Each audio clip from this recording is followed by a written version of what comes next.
ရင်းနေတဲ့ပုဂ္ဂိုလ်လည်းမဟုတ်ဘူးသရုဒ္ဓဇံဝင်စားနေတဲ့ပုဂ္ဂိုလ်လည်းမဟုတ်ဘူးနိရောဓသမပဝင်စားနေတဲ့ပုဂ္ဂိုလ်လည်းမဟုတ်ဘူးမြမလည်းမဟုတ်သေးဘူးမဟုတ်ပါပဲနဲ့အသက်ရှူနေပါလျက်နဲ့ငါရဲ့အသက်ရှူခြင်းကိုငါမသိခြင်းသည်ငါဤတတိပညာအားနဲ့လို့ပဲလို့ဒီလိုနှလုံးပတ်ပြီးတော့မူလရှုနေတဲ့ဝင်သက်လေထွက်သက်လေထိမှုထင်ရှားရနေရာလေးကစောင့်တာကြည့်နေတဖြည်းဖြည်းအလွန်သိမ်မွေ့နေတဲ့လေလေးပြန်ပြီးတွေ့လာလိမ့်မယ်ဒီလိုအမှန်တရားလေးကနမိတ်ဘောဂန်ဒီမှာဖြစ်တတ်တဲ့အမှန်တရားဖြစ်ပါတယ်သို့တော့ဒီနေရာမှာအထက်ကရာဆရာတော်ကနည်းနည်းလေးတတိပိထားတဲ့အချက်တစ်ချက်ရှိတယ်အရိယာပုဂ္ဂိုလ်ဖြစ်ပြီးတော့ဝင်သက်လေထွက်သက်လေမထင်ရှားတဲ့အတွက်ငါမှ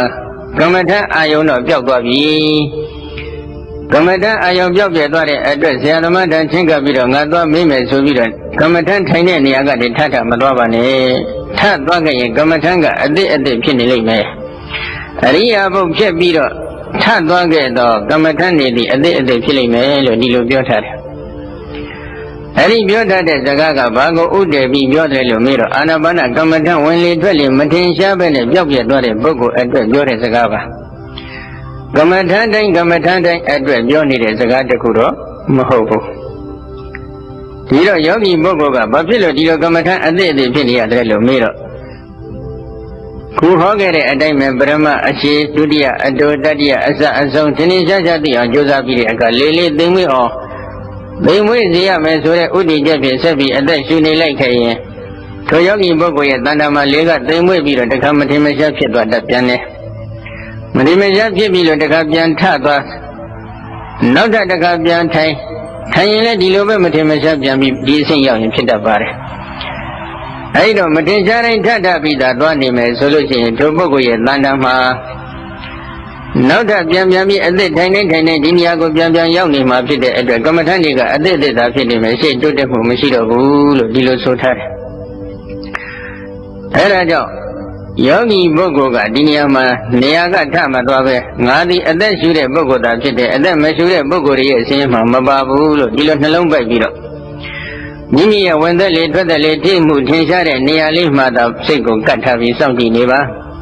စောင့်ကြည့်နေခဲ့ရင်မကြာခင်မှဝင်လေထွက်လေကထင်ရှားလာမယ်။သိမ်မွေ့နေတဲ့ဝင်လေထွက်လေလေးမှာဘာဝနာစိတ်ကိုညှို့စွာကပ်ပြီးထားနိုင်မယ်။တနိုင်စက်တဲ့ဖြစ်ညှို့စွာကပ်ပြီးတည်လာပြီးဆိုရင်တော့ထိုချိန်ကမှနမိတ်လည်းပေါ်လာတတ်ပါတယ်။နမိတ်ဆိုတာကတော့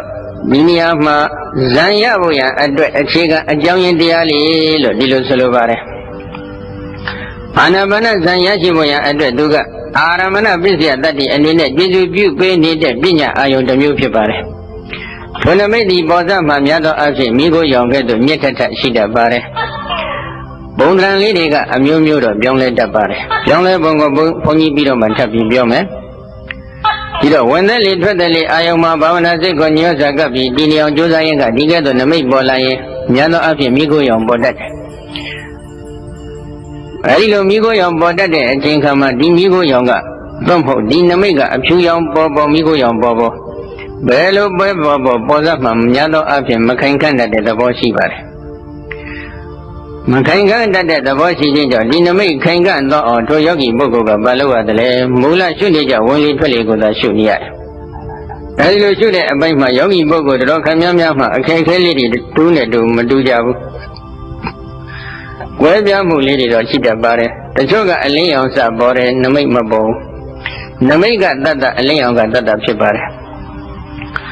သမထဘာဝနာစိတ်ဝိပဿနာဘာဝနာစိတ်အလုံး၌လင်းရောင်ကြီးစွမ်းအင်ရှိကြောင်းကိုမြတ်စွာဘုရားရှင်ကိုတော်တိုင်ကသင်္ကုတ္တတိကနိဗ္ဗာန်နိမိတ်သုတ်တံမှာဟောကြားထားတော်မူခဲ့ပါတယ်အင်္ဂုတ္တတတ္တကနိဗ္ဗာန်ပစ္စလယမာနသုတ်တံအတ္တကရာတိကာများကလည်းဖွင့်ဆိုထားခဲ့ပါတယ်ဒီကာများမှာတော့သမထဘာဝနာစိတ်တွေမှာလင်းရောင်ကြီး၄မျိုးရှိတဲ့အကြောင်းဝိပဿနာဘာဝနာစိတ်မှာလည်းလင်းရောင်ကြီးတစ်မျိုးရှိတဲ့အကြောင်းဖွင့်ဆိုထားပါတယ်သမထဘာဝနာစိတ်တွေမှာလင်းရောင်ကြီး၃မျိုးဝိပဿနာဘာဝနာစိတ်မှာလင်းရောင်ကြီးတစ်မျိုးအလုံးပေါင်းတော့လင်းရောင်ကြီး၄မျိုးရှိကြောင်းဖွင့်ဆိုထားပါတယ်ဒါကြောင့်ဒီသမထဘာဝနာစိတ်တွေမှာလည်းလင်းရောင်ကြီးရှိတယ်ဆိုတော့စိတ်ကအလင်းရောင်ရှိလို့လားလို့ဒီလိုတော့မေးစရာရှိတယ်သင်စားပြီးပြောတဲ့စကားတစ်ခုသာဖြစ်ပါတယ်စိတ်တွေမှာလင်းရောင်ကြီးမရှိပါဘူးသို့တော့စိတ်ကြောင့်ဖြစ်တဲ့စိတ္တရုပ်တွေရှိတယ်ဘ ဘယ်စိတ်ကြောင့်စိတ္တဇယုတ်တွေဖြစ်တယ်လို့မေးတော့နှလုံးအိမ်ဟရိယဝတ္ထုနှလုံးအိမ်အတွင်းမှာတည်ရှိတဲ့ဟရိယဝတ္ထုရုပ်ကိုမှီတွယ်ပြီးတော့ဖြစ်ပေါ်သွားတဲ့မနောတမနောဝိညာဏတအမိယနေတဲ့စိတ်တိုင်းစိတ်တိုင်းဒီစိတ္တဇယုတ်ကိုဖြစ်စေနိုင်တဲ့စွမ်းအားရှိပါတယ်သုတိစိတ်ကစိတ္တဇယုတ်ကိုဖြစ်စေမှုနဲ့ပတ်သက်လို့တော့အခြေချစကားများတယ်ပရိသန္တိစိတ်ကတော့စိတ္တဇယုတ်ကိုဖြစ်စေနိုင်တဲ့စွမ်းအားမရှိသေးဘူးဘဝတည်းမှာရောသစ္စာစိတ်ဖြစ်လို့ခွန်အားမကောင်းသေးဘူးအင်အားမပြည့်ပါသေးဘူးသုတိနဲ့ပရိသန္တိအကြမ်းမှာတည်ရှိနေတဲ့စိတ်အလုံးကတော့စိတ်တိုင်းစိတ်တိုင်းဒီစိတ္တဇယုတ်ကိုဖြစ်စေတယ်ဆိုတာကတော့အလုံးသဘောတူလက်ခံကြပါတယ်အဲဒီစိတ်တွေကပိဿဝိညာဏတ္တလို့ခေါ်ဆိုအပ်တဲ့ဒွေပိဿဝိညာဉ်တစ်ဆယ်လို့ခေါ်ဆိုအပ်တဲ့စိတ်များမပါဘူး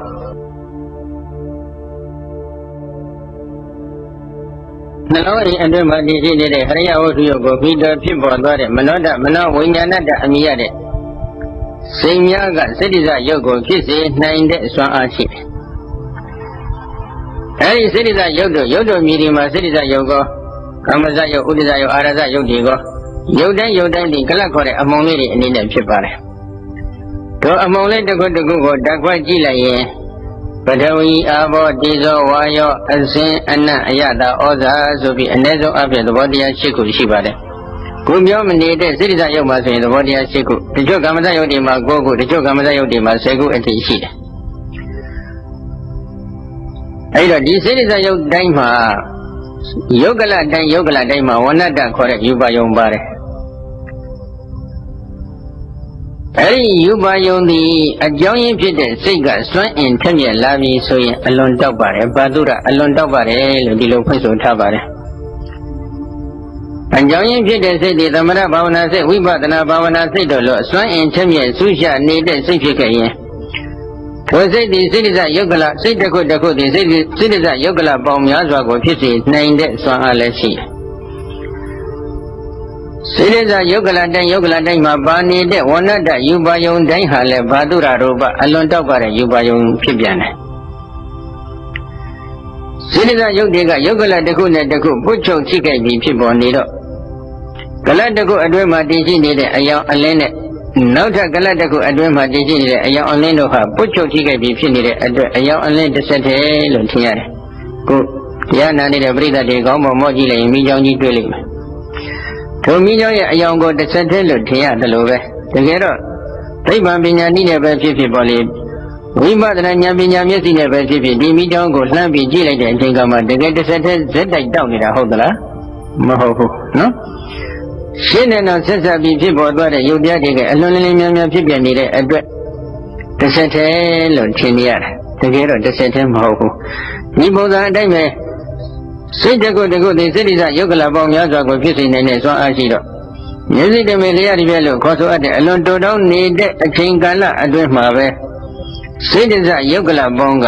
စိတ်ပေါင်းကဂရေမိတ်နဲ့ကြည့်ပြီးဖြစ်နိုင်တော့စိတ္တဇယုတ်ကလပေါင်းမှာလည်းများစွာဖြစ်နိုင်တဲ့သဘောရှိပါတယ်စိတ်တစ်ခုတစ်ခုဒီစိတ္တဇယုတ်ကလပေါင်းများစွာကိုဖြစ်စေနိုင်တဲ့အတွက်မျက်စိတမိလျှက်တစ်ပြည့်အတွင်းမှာကိုကအကျဉ်းဂရေပေါင်းများစွာသောစိတ္တဇယုတ်ကလတွေဖြစ်တယ်ဒါကြောင့်ပုဂ္ဂိုလ်တို့ကထပြီးသွားတော့မယ်လို့စိတ်ကူးလိုက်လို့ထပြီးဆိုတာနဲ့ဒီပိုင်းနဲ့ဒီခန္ဓာကိုယ်ကြီးအပေါ်ကြွသွားနိုင်တယ်ဘယ်သူကဒီခန္ဓာကိုယ်ကြီးကိုရွေးချအောင်ချီမပေးသွားတယ်လို့မေးတော့ဒီစိတ်ကြောင့်ဖြစ်တဲ့ယုတ်တွေကချီမပေးသွားတာစိတ်ရဲ့စွမ်းအင်ဘယ်လောက်ကြီးမားတယ်ဆိုတာကြည့်ပါနော်ဒါကြောင့်ဒီစိတ္တဇယုတ်တွေကအလွန်စွမ်းအားများနေတယ်အလွန်အရေးအတွက်များနေတယ်ကလတ်တစ်ခုမှရှိတဲ့အယောင်အလင်းနဲ့နောက်ကလတ်တစ်ခုမှရှိတဲ့အယောင်အလင်းတို့ကပုတ်ချုပ်ထိခဲ့ပြီးဖြစ်သွားတဲ့အတွက်အယောင်အလင်းတွေကိုတစ်ဆက်တည်းလို့ဒီလိုထင်လိုက်တာနောက်ထပ်တစ်ခုရှိသေးတယ်စိတ္တဇယုတ်ကလတိုင်းယုတ်ကလတိုင်းမှာပထဝီအာဘောတေဇောဝါယောဆိုပြီးဓာတ်ကြီး၄ပါးပါပါတယ်အဲ့ဒီဓာတ်ကြီး၄ပါးထဲမှာတေဇောဓာတ်လည်းပါနေတယ်ဒီတေဇောဓာတ်ကိုဥတုလို့ခေါ်ပါတယ်ပူမှုသဘောအေးမှုသဘောဖြစ်ပါတယ်ဒီနေ့ယာတိဥတုပူတယ်ဒီနေ့ယာတိဥတုအေးတယ်ပူတဲ့သဘောအေးတဲ့သဘောကိုဥတုလို့လည်းခေါ်တယ်ပူတဲ့သဘောအေးတဲ့သဘောကိုတေဇောဓာတ်လို့လည်းခေါ်တယ်အမည်နှမျိုးနဲ့ခေါ်ထားပါတယ်ထိုဥတုခေါ်တဲ့တေဇောဓာတ်ကလည်းနောက်ထပ်ယုတ်ကလအသစ်ကိုဖြစ်စေနိုင်တဲ့စွမ်းအားအပြည့်အဝရှိတယ်ထိုဥတုခေါ်တဲ့တေဇောဓာတ်ကြောင့်ဖြစ်ပေါ်သောတဲ့ယုတ်ကလတွေကလည်း သမထဘာဝနာစိတ်ဝိပဿနာဘာဝနာစိတ်တို့လိုအစွမ်းထက်မြက်နေတဲ့စိရိဇယုတ်ကလတိမှာပါတဲ့ဒီသောတာမျိုးဖြစ်ခဲ့မယ်ဆိုရင်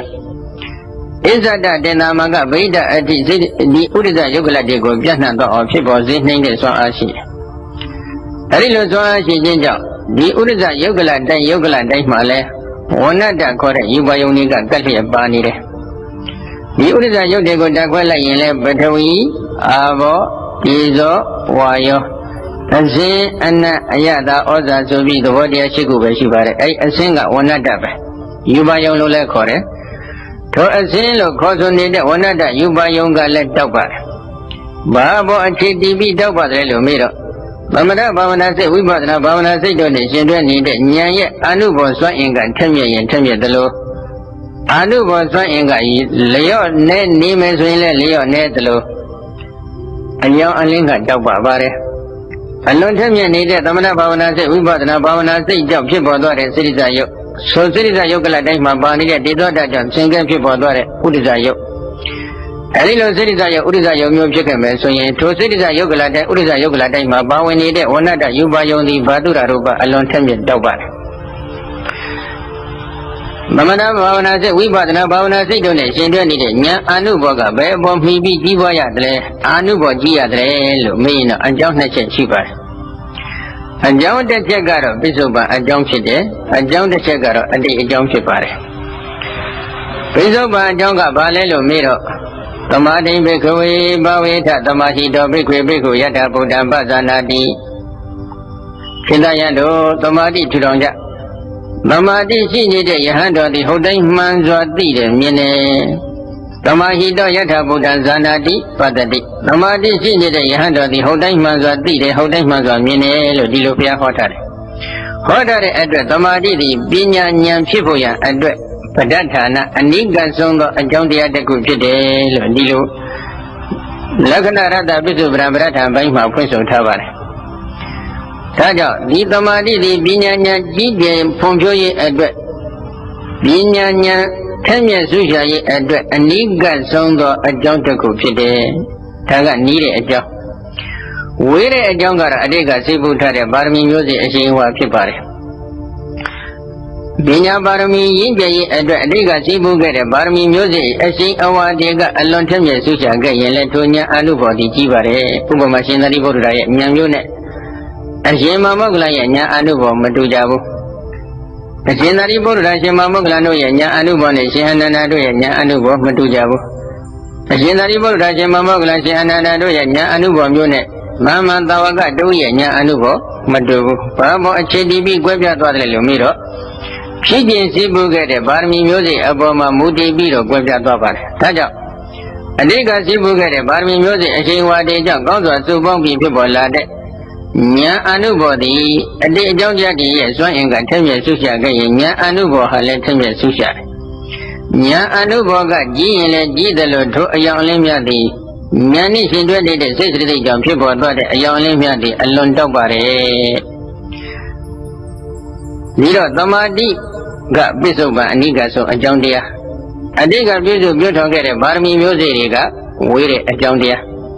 ထိုပိဿုပန်အကြောင်းအတိတ်အကြောင်းလို့ခေါ်ဆိုအပ်တဲ့အကြောင်းနှမျိုးအပေါ်အခြေစိုက်လျက်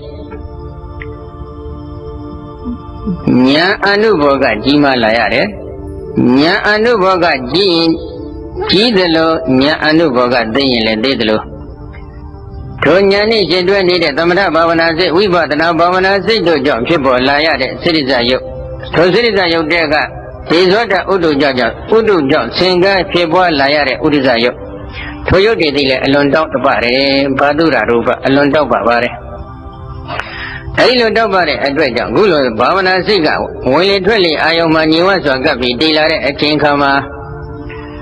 ထိုယောဂီပုဂ္ဂိုလ်ရဲ့တဏ္ဍာမှာဘာဖြစ်လာတတ်တယ်အလင်းရောင်တွေပေါ်လာတတ်တယ်အများအပြည့်နဲ့နည်းနည်းအယူဆလေးလွဲမှားတတ်တဲ့အချက်ကလေးတခုတော့ဒီနေရာမှာရှိကြပါတယ်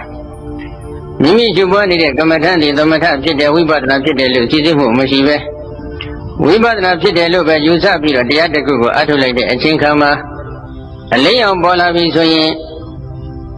ငါဒီဥရိယပြညာရောက်ပြီလို့ဒီလိုယူဆတတ်ကြပါတယ်ဥရိယပြညာတစ်ခု မှာတော့၄ယောက်ညီရှိတယ်ဆိုတာအလုံးအစွန်းတူညီကြတယ်လက်ခံကြတယ်ဒါပေမဲ့သမထဘာဝနာစိတ်ဝိပဿနာဘာဝနာစိတ်အလုံးမှာ၄ယောက်ညီရှိတယ်ဆိုတဲ့အချက်နဲ့ပတ်သက်လို့တော့နည်းနည်းလေးအင်တတင်ဖြစ်နေကြပါလေနော်ခုအထက်ကရာတိကများမှာကောဘုရားရှင်ကကောသမထဘာဝနာစိတ်ဝိပဿနာဘာဝနာစိတ်အလုံး၌၄ယောက်ညီရှိကြောင်းဟောထားပါတယ်သို့တော့ခொနကပြောကြတဲ့အတိုင်းပဲစိတ်တွေမှာ၄ယောက်ညီရှိသည်မဟုတ်စိတ်ကြောင့်ဖြစ်တဲ့စိရိစ္ဆယုတ်ကလတိုက်မှာပါတဲ့ဝဏ္ဏတယူပါယုံရဲ့တောက်ပါမှုထိုစိရိစ္ဆယုတ်ကလတိုက်မှာပါနေတဲ့တိဇောတကြောင့်စင်ကဲဖြစ်ပွားသွားတဲ့ဥဒ္ဒဇယုတ်ကလတိုက်မှာပါဝင်နေတဲ့ဝဏ္ဏတယူပါယုံရဲ့တောက်ပါမှုသာဖြစ်ပါတယ်အကျိုးတရားတို့ရဲ့တောက်ပါမှုကိုအကြောင်းတရား၌တင်စားပြီးအကြောင်းတရားမှာအယောင်အလင်းရှိတယ်လို့တင်စားပြီးပြောတဲ့စကားတစ်ခုသာဖြစ်ပါတယ်တကယ်တော့ညာမှာအယောင်လင်းရှိတာဟုတ်သလားမဟုတ်ဘူးဘယ်မှာသာအယောင်လင်းရှိလဲညာကြောင့်ဖြစ်ပေါ်တဲ့စိရိစ္ဆယုတ်ဆိုစိရိစ္ဆယုတ်ထဲမှာပါတဲ့တိဇောတကြောင့်ဆင်ကဲဖြစ်ပွားသွားတဲ့ဥဒ္ဒဇယုတ်ထိုစိရိစ္ဆယုတ်ဥဒ္ဒဇယုတ်တွေထဲမှာပါတဲ့ဝဏ္ဏတယူပါယုံကသာလျှင်တောက်ပါပါတယ်နော်ကဲအဲ့ဒီလိုတောက်ပါတဲ့အပိုင်းမှာဒုကြချက်ကလေးတစ်ခုတော့ရှိတယ်စိရိစ္ဆယုတ်တွေထဲမှာပါနေတဲ့ဝဏ္ဏတယူပါယုံကတော့အစ္ဆဒကိုရိအစ္ဆဒသဏ္ဍာန်မှာသာတောက်ပါတယ်ထိုစိရိစ္ဆယုတ်ကလတိုင်းမှာပါတဲ့တိဇောတဥဒ္ဓကြောင့်တိဇောတဥဒ္ဓကြောင့်ဆင်ကဲဖြစ်ပွားတဲ့ဥဒ္ဒဇယုတ်ကလတွေရှိတယ်ထိုဥဒ္ဒဇယုတ်ကလတိုင်းမှာပါတဲ့ဝဏ္ဏတယူပါယုံကတော့အစ္ဆဒတဲ့နာမကဗိဒ္ဓတိပြန့်နှံ့ပြီးတောက်ပါသွားတယ်ဘယ်လောက်ဒီတောက်ပါတယ်လို့မေးရင်ညာအနုဘောတိကြီးလို့တောက်ပါတယ်ညာအနုဘောသိရင်သိသလိုတောက်ပါပါတယ်အဲဒီတော့ပုဂ္ဂိုလ်နဲ့တဦးနဲ့တဦးဒီညာအနုဘောတိမှမှုသိမှမှုအပေါ်မှာညာအနုဘောတိမှုသိမှုအပေါ်မှာမူတည်ပြီးတော့အလင်းရောင်တောက်ပါဖို့မတူညီတဲ့အကြောင်းကိုဝိသုဒ္ဓိမေအထက်ကရာမှာရှင်းလင်းတင်ပြထားပါတယ်ဒီတော့ဒီလင်းရောင်ကြီးတွေကသမန္တာတော့ပတ်ထရတိဝန်းကျင်ပတ်ချာရစေမျက်နှာအကုန်လုံးပြန့်နှံ့ပြီးတည်တတ်ပါတယ်အဲဒီလိုတည်တတ်တဲ့အချိန်ခါမှာရဟန်းတော်နှစ်ပါးစိတ်တလတောင်ကျောင်းမှာသတင်းသုံးနေကြတယ်သူတို့သတင်းသုံးတဲ့ကျောင်းလေးကနံရံနှစ်ထပ်ရှိတဲ့ကျောင်းဖြစ်ပါတယ်ခုလိုအတွင်းတက်ကနံရံကာထားတယ်တစ်ခုအပြင်မှာဈဉ္ညာလေးရှိတယ်ဈဉ္ညာလေးကလည်းကျောင်းလေးကိုပတ်လှည့်ထားတယ်ဈဉ္ညာမှာလည်းတစ်ထပ်ကာထားတယ်နှစ်ထပ်ကာထားတဲ့ကျောင်းအတွင်းမှာမထေရကြီးနှစ်ပါးထိုင်ပြီးတော့တရားဘာဝနာညဘက်မှာအထုတ်ကြတယ်အထုတ်လိုက်တော့အမထုတ်ခင်ညနေပိုင်းလောက်ကသူတို့ဘာလုပ်ကြသလဲအဇတ်တဲ့ပန်းလေးတွေပေါ့ရနိုးရအဇတ်တဲ့ပန်းလေးတွေကိုဖျားကိုဇေဒီရင်မြင်တော်မှာပူဇော်ထားကြပါတယ်ပူဇော်ထားလိုက်တော့ဒီပန်းတွေကအယောင်အဆင်းအမျိုးမျိုးရှိနေတယ်အယောင်အဆင်းအမျိုးမျိုးရှိနေတဲ့ဒီပန်းတွေကိုညအခါမှာတရားအထုတ်ရင်းနဲ့လင်းအောင်ကြီးစွန့်ရင်တွေကပေါ်လာတဲ့အခါထိုလင်းအောင်ကြီးစွန့်ရင်တွေကဇေဒီတော်ရင်မြင်တို့တိုင်အောင်ပြန့်နှံ့ပြီးတည်နေတော့ယဟန်တော်တစ်ပါးယဟန်ငယ်တစ်ပါးကပါလျောက်ထားတယ်ရှင်ဘုရားဘုရားမှာတပည့်တော်ရဲ့ဉာဏ်ထဲမှာဇေဒီရင်မြင်တော်မှာညနေကတပည့်တော်တို့ပူဇော်ထားခဲ့တဲ့အယောင်၅မျိုးရှိတဲ့ပန်းအဆင်းတွေကအလွန်ထင်ရှားစွာတည်နေပါတယ်ဆိုပြီးလျှောက်ထားတယ်ဒီလိုဆိုရင်ဒီချက်ကလေးကိုနည်းနည်းလေးသတိထားပါနော်ဒီလင်းအောင်ကြီးစွန့်ရင်ဒီယူပါယုံအမျိုးမျိုးကို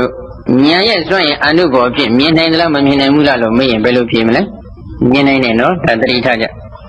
နောက်တစ်ပတ်ကဗာပြန်မေးကြည့်တယ်ဩငါရှင်မအံ့ဩလောက်တာကိုသင်ပြောနေတာပဲခုချိန်ကမှငါရဲ့ဉာဏ်ထဲမှာ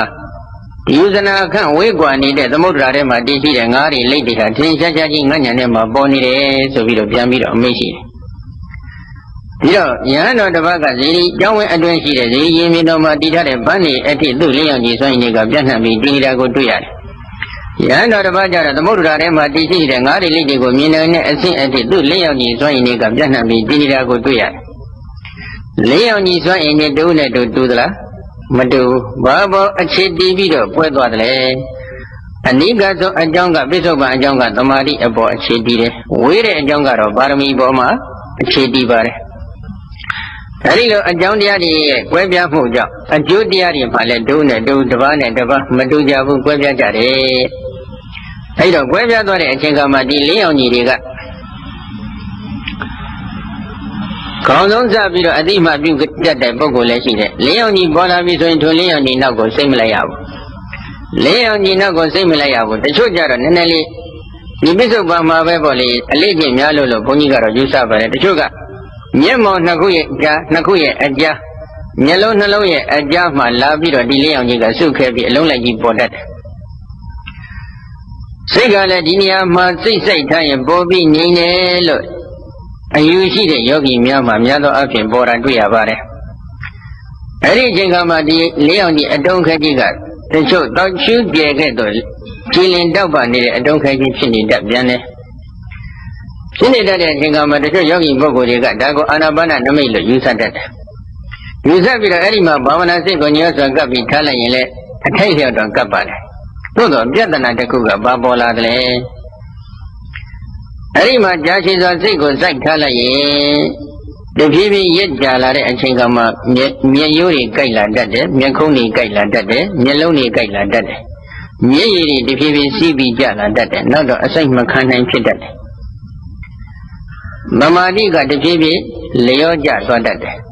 အဲဒီလိုသမာဓိလျော့ကျပြီဆိုရင်ဘာဖြစ်တတ်တယ်လဲဘာစည်းကမ်းဖောက်ပြန်သွားတယ်လို့မေးတော့ခုနကအာနာပါနရှုတဲ့စည်းကမ်းတစ်ခုကသင်္ကြတ်တာကဘာလဲဗုဒ္ဓဗုဒ္ဓဂတိယေဝတတိန်တပိတဝဘာဝင်တတေဝဘာဝနာတံပိစတိဗုဒ္ဓဗုဒ္ဓဂတိယေဝဝင်တယ်လေထွက်တယ်လေထိထိသွားတဲ့ထိမှုထင်ရှားတဲ့နေရာ၌သာလျင်တတိအာနာပါနတတိကိုတပိတဝထား၍ဘာဝင်တတေဝဘာများအထုတ်နေတဲ့ယောဂဝတ္တရာပုဂ္ဂိုလ်ရဲ့တဏ္ဍာ၌သာလျင်ဘာဝနာအာနာပါနတတိသမာဓိဘာဝနာတိတံပိစတိပြည်စည်းပြည့်စုံနိုင်ပေ၏ဝင်သက်လေထွက်သက်လေထိမှုထင်ရှားတဲ့နေရာမှာဘာဝနာစိတ်ကိုညှိစွာကပ်ပြီးဒီအောင်ထားတဲ့ရှုနိုင်တဲ့ယောဂီပုဂ္ဂိုလ်ရဲ့တဏ္ဍာမှာသာလျင်အာနာပါနတတိသမာဓိဘာဝနာတိပြည်စည်းပြည့်စုံနိုင်တယ်မျက်မှောင်နှစ်ခုအကြားနဖူးပြင်အောင်နှမ်းလောက်ကိုစိတ်ကရွှေ့ထားလိုက်တော့ဝင်သက်လေထွက်သက်လေထိတဲ့နေရာကိုလွဲမသွားဘူးလားလွဲသွားပြီဝင်သက်လေထွက်သက်လေထိတဲ့နေရာဟုတ်သေးလားမဟုတ်တော့ဘူးနော်အဲ့ဒီပြဿနာတစ်ခုတော့ပေါ်တတ်တယ်ပေါ်တတ်လိုက်တော့ထိုပုဂ္ဂိုလ်ဒီရှိဇန်ရတိတဲ့အောင်ဆက်အထုတ်တော့လေအထုတ်လို့မရဖြစ်တတ်ပါတယ်ဒါကြောင့်မလုပ်ရမလဲအဲ့ဒီအချိန်ခါမှာမျက်မှောင်နှစ်ခုအကြားမှာအလင်းရောင်ပေါ်နေပြီဆိုရင်လည်းမကြည့်ပါနဲ့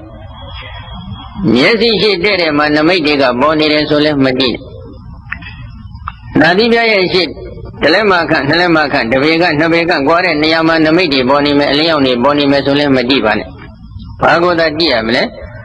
မူလမိမိရှုနေကြဖြစ်တဲ့ဝင်လေထွက်လေအာယုံမှာသာဘာဝနာစိတ်ကိုညီမစွာကတ်ထားပါအဲဒီလိုကတ်ထားတဲ့အခါမှာယောဂီပုဂ္ဂိုလ်များတတိရှိရမယ်အပိုင်းတစ်ခုကတော့ငါအစာဆုံးရှုနေတာပဲငါဟာသိမ်မွေ့အောင်ရှုနေတာပဲဆိုပြီးစထိုင်ထိုင်ချင်းအစာဆုံးရှုတတ်ကြတယ်စထိုင်ထိုင်ချင်းလေးလေးသိမ်မွေ့အောင်ကြိုးစားတတ်ကြတယ်အဲ့ဒါကတော့အဆင့်ကျော်သွားပြီနော်ထိုင်တိုင်းဘုရားရှင်ညွှန်ကြားတာကနံပါတ်1ကဘာလဲဒီကအရှိနံပါတ်2ကရတအတုနံပါတ်3ကသဗ္ဗကာယပရိသဝေတိအစအဆုံးအကုန်လုံးထင်ထင်ရှားရှားသိရမယ်အဲ့ဒီလိုအစအဆုံးအကုန်လုံးထင်ထင်ရှားရှားသိရမယ်ဆိုတဲ့အနဲ့ပတ်သက်ပြီးတချို့ကလည်းနည်းနည်းအယူဆမှားပြီးတော့ဘယ်လိုရှုတတ်ကြတယ်ဒါကအစဒါကအလဲဒါကအဆုံးဆိုပြီးအဲ့ဒီလိုလိုက်ပြီးတော့မှတ်တတ်ကြတယ်အဲ့ဒီလိုတော့မမှတ်ပါနဲ့နော်မှတ်လိုက်မယ်ဆိုလို့ရှိရင်ဘာဖြစ်တတ်တယ်လဲသမာဓိပြတ်သွားတတ်တယ်အစအဆုံးအကုန်လုံးထင်ထင်ရှားရှားရှိသိနေရင်ပြီးတာပဲမမှတ်ပဲမနေနိုင်လို့မှတ်ချင်တယ်ဆိုရင်တော့ဝင်လေထွက်လေဒီလိုပဲမှတ်ပါအဲ့တော့အရှိတို့မှလည်းဝင်လေထွက်လေလို့ပဲမှတ်ပါအခုအစအဆုံးရှုတဲ့အပိုင်းမှလည်းဝင်လေထွက်လေလို့ပဲမှတ်ပါသိမ့်မွေ့အောင်ကျင့်တဲ့အပိုင်းမှလည်းဝင်လေထွက်လေလို့ပဲမှတ်ပါအဆင့်ဘယ်နှဆင့်လဲ၄ဆင့်နံပါတ်1ကအရှိနံပါတ်2ကအတုနံပါတ်3ကအစအဆုံးနံပါတ်4ကသိမ့်မွေ့အောင်ငြိမ်အောင်ကျင့်ရတယ်ပေါင်းလိုက်တော့ဘယ်နှဆင့်လဲ၄ဆင့်အဲ့ဒီ၄ဆင့်လုံးမှာမှတ်ချင်ရင်ဘယ်လိုမှတ်ရမလဲဝင်လေထွက်လေဒီလိုပဲမှတ်ပါမမှတ်ပဲနေခြင်းနဲ့ဆိုလို့ရှိရင်လည်းမမှတ်ပါနဲ့သိနေရင်တော့ရတယ်နော်ဝင်လေထွက်လေကိုထင်ရှားရှားလေးသိနေမယ်ဆိုရင်ရပါတယ်မမှတ်ပဲမနေနိုင်မှုမှတ်ခြင်းနဲ့ဆိုရင်တော့အဆင့်၄ခုလုံးမှာပဲဝင်လေထွက်လေလို့ပဲမှတ်နေပါနော်ဒါကအစဒါကအလဲဒါကအဆုံးလို့လိုက်မှတ်နေမယ်ဆိုရင်တခါတည်းတချို့ယောဂီပုဂ္ဂိုလ်များမှာဝင်လေထွက်လေကမြန်လာတဲ့အချိန်ကမှမမှတ်နိုင်တော့ဘူးစောင့်ကြည့်နေမှသူကသမာဓိမြဲမယ်ဒါကအစဒါကအလဲဒါကအဆုံးဆိုပြီးလိုက်မှတ်နေရင်မှတ်လို့မမှီဘူးလေးကဂုံသွားတတ်တယ်နော်ထိုချိန်ကမှသမာဓိတွေပြည့်ပြီးတော့သွားတတ်ပါတယ်ဒါကြောင့် ဝင်လေထွက်လေရဲ့အစာဆုံးအကုန်လုံးကိုတင်းကြပ်ကြပ်သိအောင်ရှုရကနေသိမ့်မွေ့အောင်ရှုတဲ့အပိုင်းရောက်လာပြီဆိုရင်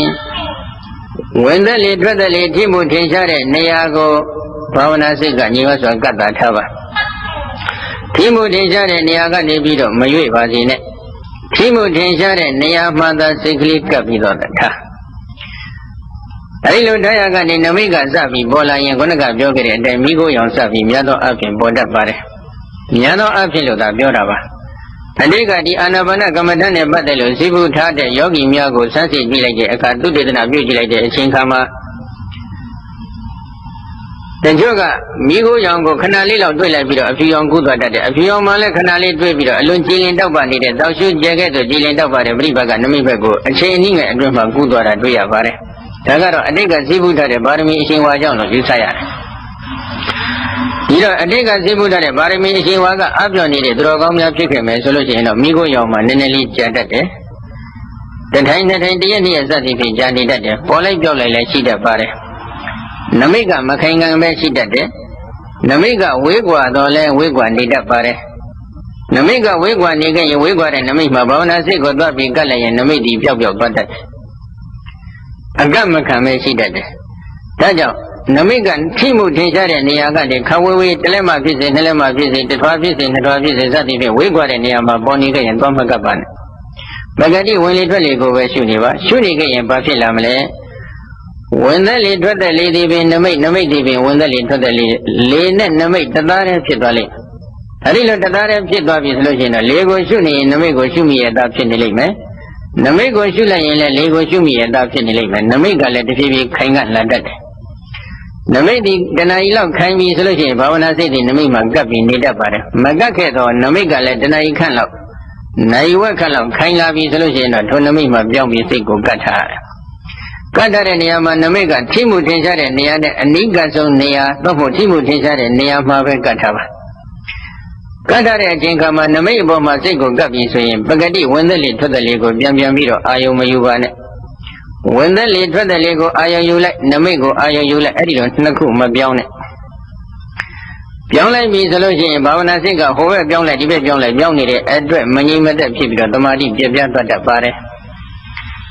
်ဒါကြောင့်ယောဂီပုဂ္ဂိုလ်ကဝင်သက်လေထွက်သက်လေထင်ရှားလာလို့နမိတ်ကလည်းထင်ရှားလာပြီဆိုရင်ထင်ရှားတဲ့နမိတ်မှာဘာဝနာစိတ်ကိုပြောင်းပြီးကတ်နိုင်တဲ့အဆင့်ရောက်လို့ကတ်လိုက်ပြီဆိုရင်ပဂတိလေးကိုပြန်မကြည့်နဲ့နမိတ်မှာပဲဘာဝနာစိတ်ကိုညီမစွာကပ်ပြီးပြီးနေအောင်ကြိုးစားပ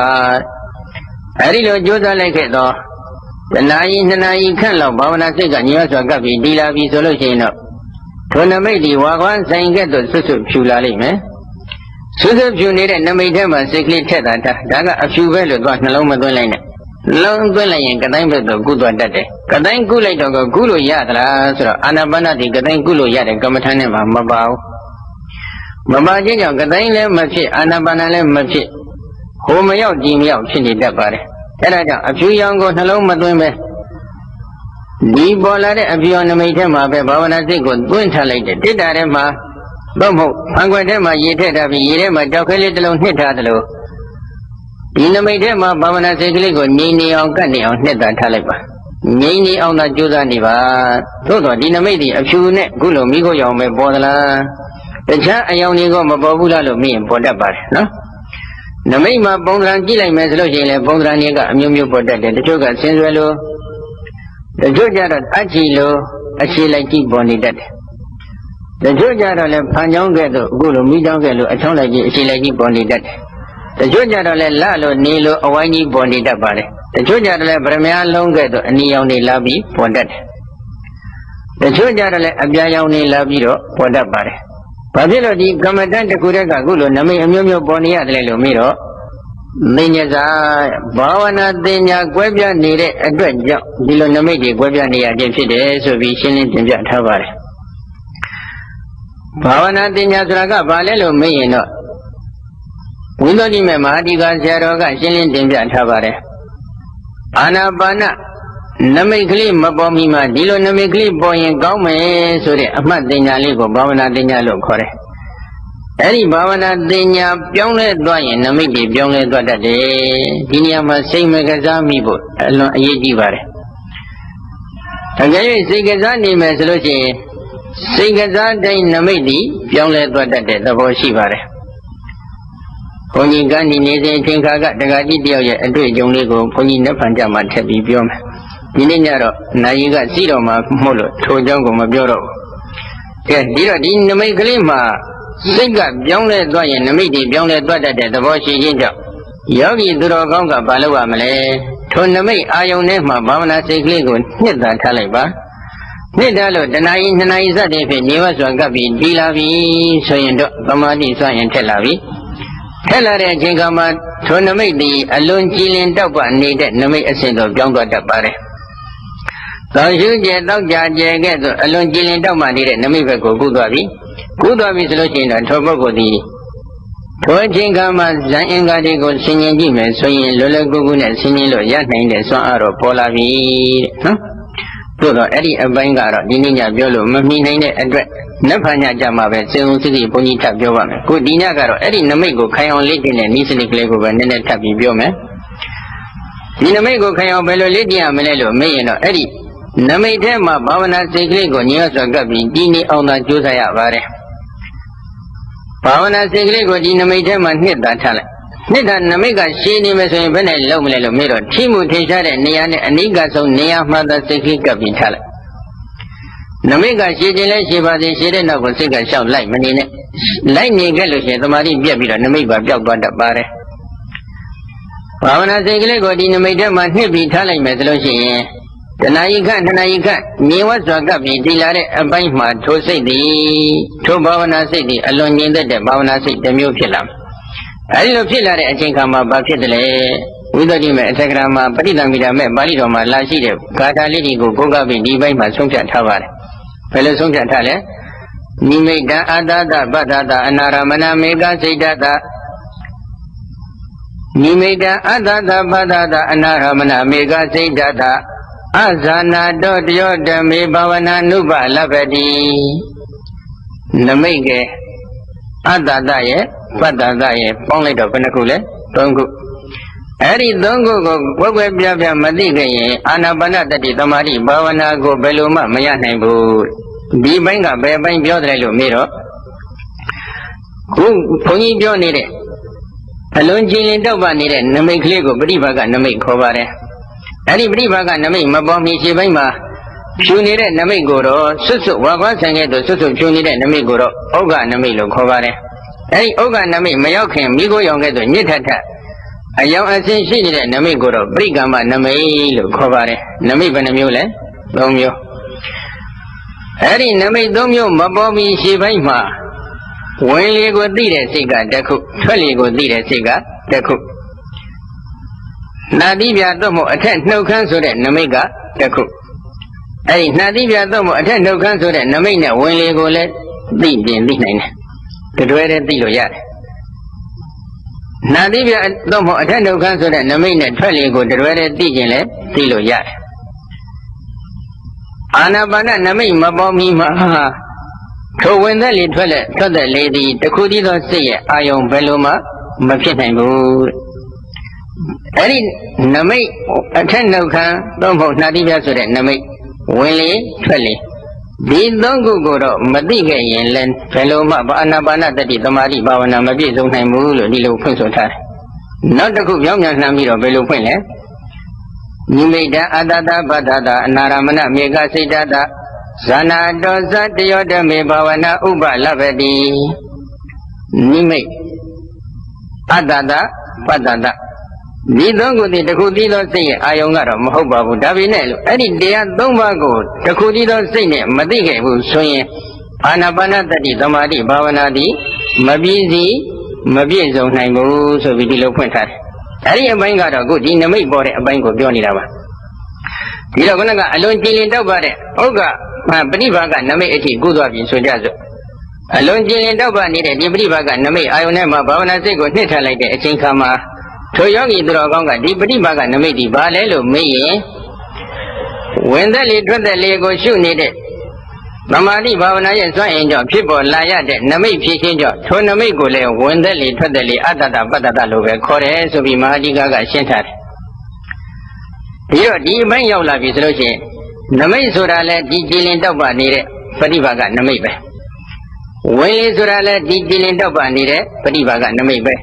ထွက်လေဆိုတာလဲဒီကြည်လင်တောက်ပနေတဲ့ပฏิဘာကနမိတ်ပဲဒီကြည်လင်တောက်ပနေတဲ့ပฏิဘာကနမိတ်ကိုပဲနမိတ်လို့လဲခေါ်တယ်ဝင်လေလို့လဲခေါ်တယ်ထွက်လေလို့လဲခေါ်တယ်အဲ့ဒီအခါမှာယောဂီပုဂ္ဂိုလ်ကဒီတရား၃ပါးကိုတစ်ခုတည်းသောစိတ်ဖြင့်သိသလားမသိဘူးလားလို့မေးရင်ဘယ်လိုဖြစ်မလဲသိသွားပြီနော်နမိတ်ကိုလည်းသိတယ်ဝင်လေကိုလည်းသိတယ်ထွက်လေကိုလည်းသိတယ်ဘာဖြစ်လို့လဲနမိတ်ဒီပင်ဝင်လေထွက်လေဖြစ်နေတယ်နမိတ်ကဝင်လေထွက်လေရဲ့ဒီ၃ခုသည်တစ်ခုတည်းဖြစ်နေတဲ့အတွက်တစ်ခုတည်းသောစိတ်ရဲ့အာယုံမဖြစ်ဘူးလားဖြစ်နေတယ်တစ်ခုတည်းသောစိတ်ရဲ့အာယုံဖြစ်ပြီဆိုရင်တော့ထိုပုဂ္ဂိုလ်သည်အာနာပါနတတိသမာဓိဘာဝနာကို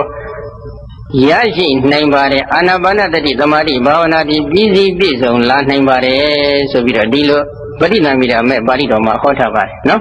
ဒါကြောင့်ဒီနမိတ်ပေါ်လာတဲ့အပိုင်းမှာနမိတ်ကိုခိုင်ကအောင်သာလေ့ကျင့်ပါနမိတ်ကခိုင်ကလာပြီဆိုလို့ရှိရင်အာနာပါနတတိသမာဓိဘာဝနာဒီပြည့်စုံလာပါလိမ့်မယ်ဒါကြောင့်ဒီနေ့တရားနာပရိသတ်အပေါင်းသူတော်ကောင်းတို့လည်းထိုအာနာပါနတတိသမာဓိဘာဝနာကိုပြီးစီးအဆက်နည်းနည်းလေးဆက်ပြီးနာကြားကြည့်ကြရအောင်နော်ဘုန်းကြီးမိနစ်တုန်းကမဂ္ဂင်ရှိပါကြည့်တဲ့တရားမှာလောကုတ္တရာအပိုင်းကိုဦးစားပေးပြီးပြောခဲ့ပါတယ်ဒီနေ့ဒီမဂ္ဂသစ္စာအပိုင်းမှာလောကီမဂ္ဂသစ္စာအကြောင်းကိုဦးစားပေးပြီးပြောဖို့ရည်ရွယ်ထားပါတယ်တရားနာပရိသတ်များအလုံးသိရှိထားပြီးဖြစ်တဲ့အတိုင်း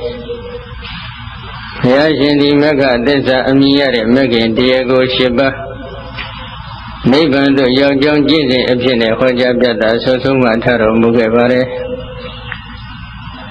ထိုမဂ္ဂင်၈ပါးမှာဘာကိုသမ္မာဒိဋ္ဌိခေါ်ဆိုတယ်ဒီအပိုင်းနဲ့ပတ်သက်ပြီးတော့ဘုရားရှင်ကိုယ်တော်တိုင်ကမဟာသတိပဋ္ဌာန်သုတ်တန်းစတဲ့ထိုသုတ်တန်းဒီမှာတိတိကျကျရှင်းလင်းတင်ပြထားပြီးဖြစ်ပါတယ်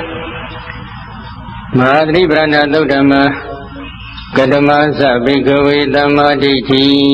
ရှင်သယံတို့သမ္မာဒိဋ္ဌိဆိုတာဘာလဲဒီလိုမြတ်စွာဘုရားရှင်ကမေးခွန်းမေးပြီးတော့ဘုရားရှင်ကိုယ်တော်တိုင်ကသမ္မာဒိဋ္ဌိဆိုတဲ့စကားလုံးရဲ့အဓိပ္ပာယ်ကို၄မျိုးဖော်ပြထားပါတယ်ဒုက္ခေဉာဏံဒုက္ခသမုဒိယဉာဏံဒုက္ခនិရောဓိဉာဏံဒုက္ခនិရောဓဂ ामि နိယပရိပဒါယဉာဏံဆိုပြီး၄ချက်ဖွင့်ထားတယ်ဒုက္ခေဉာဏံဒုက္ခသစ္စာကိုသိနေတဲ့ဉာဏ်သည်သမ္မာဒိဋ္ဌိသမုဒိယဉာဏံသမုဒိယသစ္စာကိုသိမြင်နေတဲ့ဉာဏ်သည်သမ္မာဒိဋ္ဌိဒုက္ခនិရောဓိဉာဏံဒုက္ခချုပ်ရာနိဗ္ဗာန်သို့နိဗ္ဗာန်ကိုသိမြင်နေတဲ့ဉာဏ်သည်သမ္မာဒိဋ္ဌိနံပါတ်၄ကျတော့ဒုက္ခនិရောဓဂ ामि နိယပရိပဒါယဉာဏံ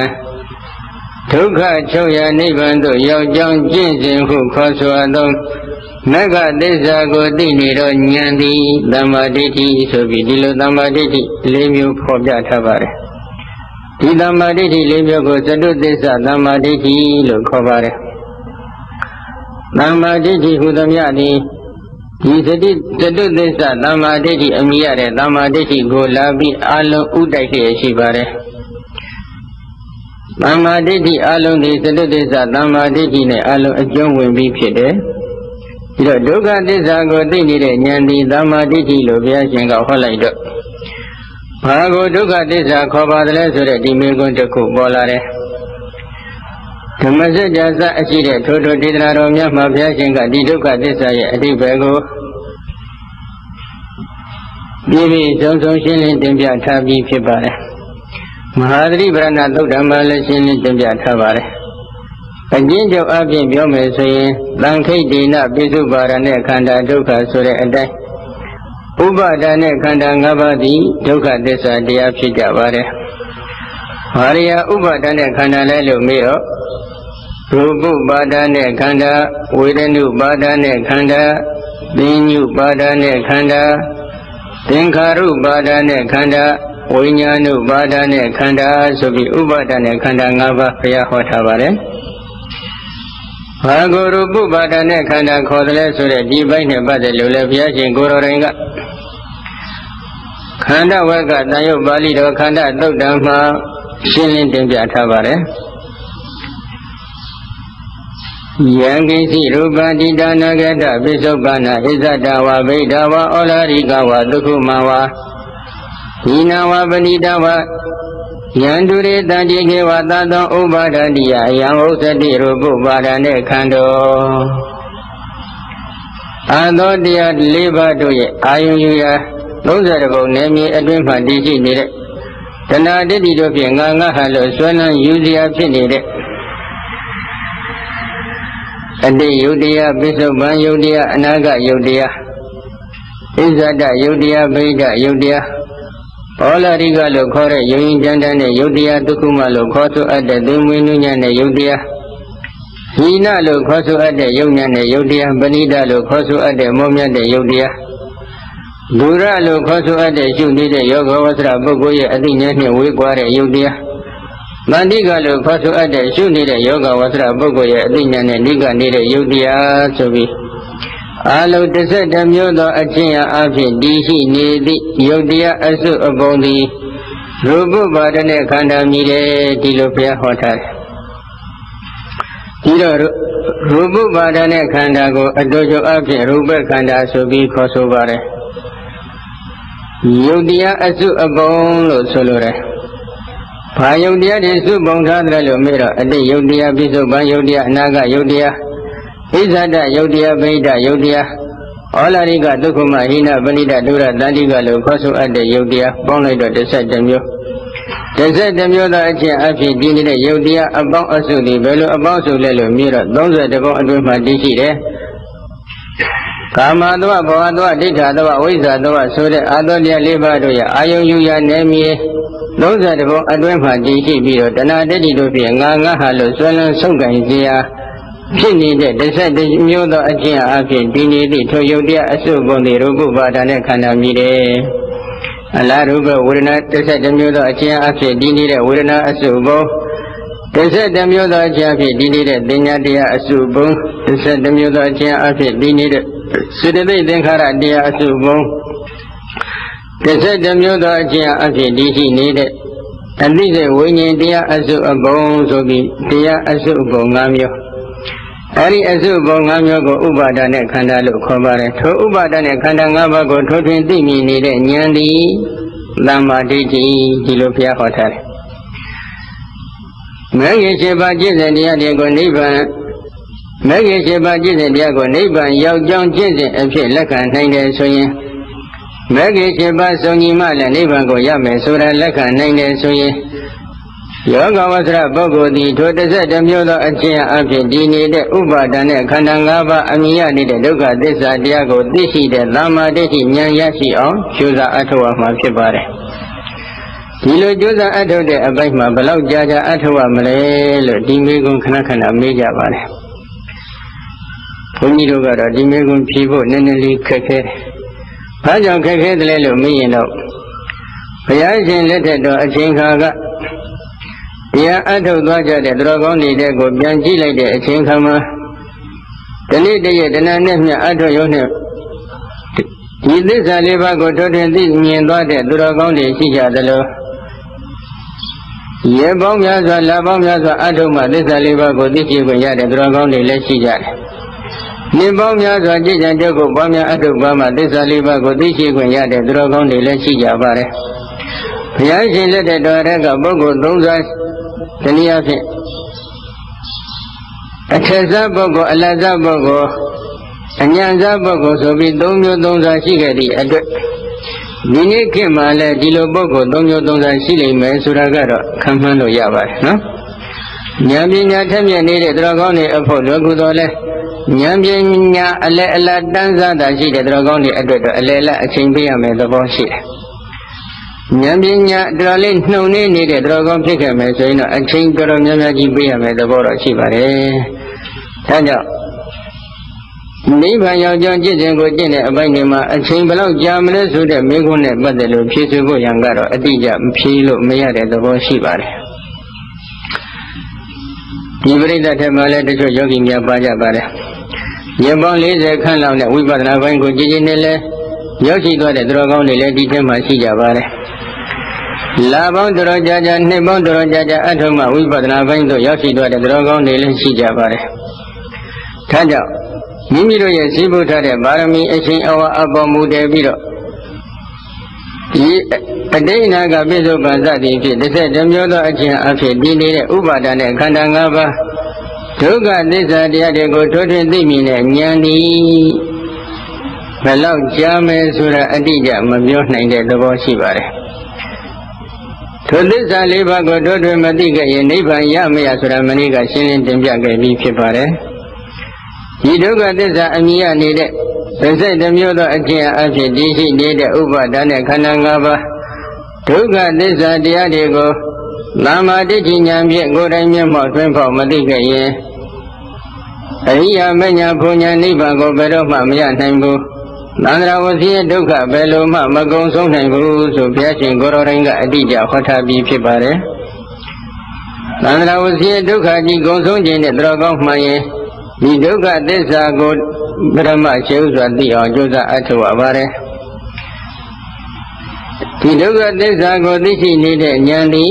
သမ္မာဒိဋ္ဌိဖြစ်ပါတယ်ထိုသမ္မာဒိဋ္ဌိဉာဏ်လို့ခေါ်ဆိုအပ်တဲ့မဂ္ဂင်တရားကိုမိမိရဲ့ယုံနာတန်တာအစင်မှကင်းဝလာအောင်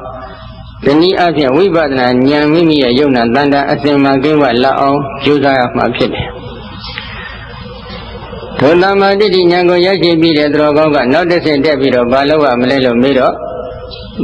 သမုဒိယဉာဏ်အယသမုဒိယသစ္စာကိုထိုးထွင်းသိမြင်နေတဲ့သမ္မာဒိဋ္ဌိဉာဏ်ကိုရရှိအောင်ကြိုးစားရမှာဖြစ်တယ်။ဘာကိုသမုဒိယသစ္စာခေါ်ပါသလဲလို့မေးရင်ဘုရားရှင်ကိုယ်တော်တိုင်ကဝိပင်းပါဠိတော်မှာသမုဒိယသစ္စာကို၅မျိုးခွဲခြားပြီးဟောထားတော်မူခဲ့ပါတယ်။နံပါတ်1တဏှာကိုလည်းသမုဒိယသစ္စာလို့ဟောတယ်။နံပါတ်2ကိလေသာ7ပါးကိုလည်းသမုဒိယသစ္စာလို့ဟောတယ်။နံပါတ်3အကုသိုလ်တရားအလုံးကိုလည်းသမုဒိယသစ္စာလို့ဟောတယ်။နံပါတ်4သန္တရာဝုကိုလည်းပတ်စေတတ်တဲ့အာသောတရားတို့ရဲ့အာယုံဖြစ်တဲ့အလောဘအာဒေါသအမောဟခေါ်တဲ့ကုသလမူလတရား3ပါးနဲ့အကုသိုလ်တရားအလုံးကိုလည်းသမုဒိယသစ္စာလို့ဟောတယ်။နံပါတ်5သန္တရာဝုကိုလည်းပတ်စေတတ်တဲ့ကုသိုလ်ကံမှန်သမျှနဲ့အကုသိုလ်ကံအလုံးကိုလည်းသမုဒိယသစ္စာလို့ဟောတယ်။ပေါင်းလိုက်တော့ဘယ်နည်းလဲ9နည်းအဲ့ဒီ9နည်းထဲမှာနံပါတ်5ဖြစ်တဲ့နည်းကုသိုလ်ကအကုသိုလ်ကမှန်သမျှကိုသမုဒိယသစ္စာလို့ဟောတဲ့နည်းကတော့နိဗ္ဗရေတနည်းသမုဒိယသစ္စာကိုအကျွဲ့အကြံမရှိကုံစင်အောင်ဟောကြားပြတာဆွဆုံးပါတော်မူတဲ့နည်းလို့ဒီလိုအထက်ကရာများကသတ်မှတ်ပေးထားပါတယ်။ဘာဖြစ်လို့ဘုရားရှင်ဒီကဲ့သို့ခွဲခြားစိတ်ဖြာပြီးတော့ဟောကြားနေရတယ်လို့မေးရင်တော့တရားနာပရိသတ်ဖြစ်နေကြတဲ့သူတော်ကောင်းတို့ရဲ့အလိုအစ္စာတရားတက်ခံကိုကြည့်ပြီးဟောရတာပါ။တဏှာကိုသမုဒိယသစ္စာနည်းလို့ဟောတဲ့နည်းကတော့ဗရဏာနည်းဖြစ်ပါတယ်။သစ္စိမျိုးစိတ်လေးရင်းကျက်နေတဲ့မျိုးစိတ်တစ်ခုအတွင်းမှာရှိနေတဲ့အစိုးရအစိတ်မခန်းချောက်သေးဘူးဆိုရင်ရေမြေဥတ္တအစရှိတဲ့အကြောင်းညင်ညွတ်တဲ့တဏှာမှာကျက်ချစိုက်ပြုခဲ့သောထိုသစ္စေမှအပင်များပေါက်ထွန်းလာနိုင်တယ်လို့အလားတူပဲတဏှာအစိုးရအစိတ်ရှိနေသေးရင်ကုသိုလ်ကအကုသိုလ်ကမှန်သမျှသည်အကျိုးဆိုတဲ့အသည့်ကိုဖြစ်ပေါ်စေနိုင်သည့်စွမ်းအားအပြည့်အဝရှိပါသေးတယ်။အကယ်၍သစ္စေတစ်ခုကိုမိချုံမျှလိုက်လို့ဒီသစ္စေမှာအတွင်းမှာတည်ရှိနေတဲ့အစိုးရအစိတ်ဟူသမျှအလုံးခန်းချောက်သွားပြီဆိုရင်ထိုသစ္စေသည်နောက်ထပ်အပင်အသီးဆိုတဲ့အကျိုးတရားကိုဖြစ်ထွန်းစေနိုင်တဲ့စွမ်းအားတွေကုန်ခန်းသွားသလိုတဏှာအစိုးရအစိတ်မရှိခဲ့ရင်ထိုတဏှာအစိုးရအစိတ်ခန်းချောက်နေတဲ့ယုံနာတန်တာအစဉ်မှာကိဝတည်ရှိခဲ့ဘူးတဲ့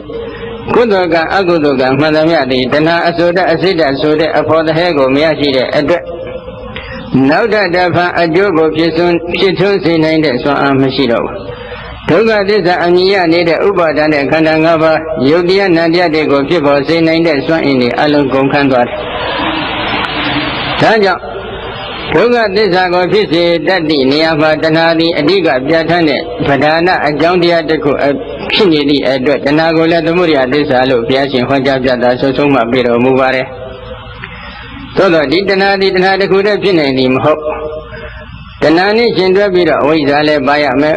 ဥပါဒံလည်းပါရမယ်တဏှာလည်းပါရမယ်ကိလေသာဝတ်၃ပါးရှင်တွဲပြီးဖြစ်တယ်